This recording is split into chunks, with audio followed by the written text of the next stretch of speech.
Welcome back sa ating channel mga sir. Ganito lang pag-wiring ng power window kung paano ang connection nito. Yan. Yung green na yan, yun yung ground. Yan. Ito naman sa baba, yung dalawa. Yan. Ito yung isa, yung itim. Hindi na kasi ito yung sakit niya eh. Ito ay positive.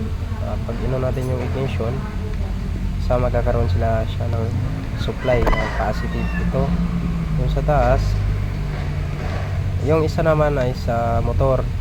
Yan, sa motor yan, yung dalawang wire yan. Yan. Ngayon i-connect natin para malaman natin. Yan. Ayan yung hinawakan ko ay papunta yan sa motor, yung dalawang wire. Yan, dalawang wire.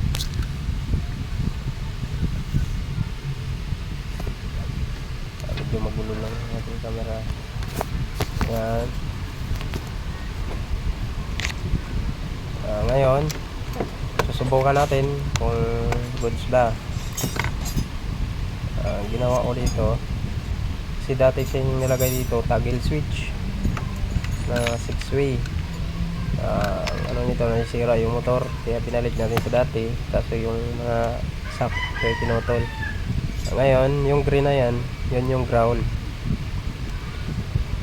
Yan, yung pinagsama nating wire, yan yung positive. Pag ino natin yung ignition, magkaroon. Yan yung hinawakan ko ay ground. Yan, ground yan, yung green. Yan. Para masubukan natin kung gumagana.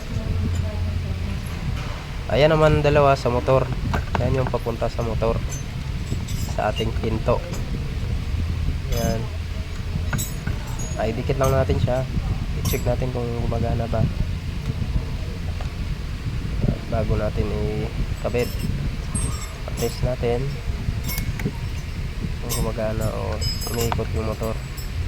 Ngayon test natin kung umiikot yung motor. Yan. Yan. Yan. Magana siya.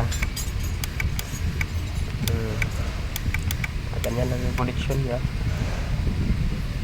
para masundan nyo. Yan. Nakabit na natin yung sa pintuan pati sa kabila. Ang gumagana na siya.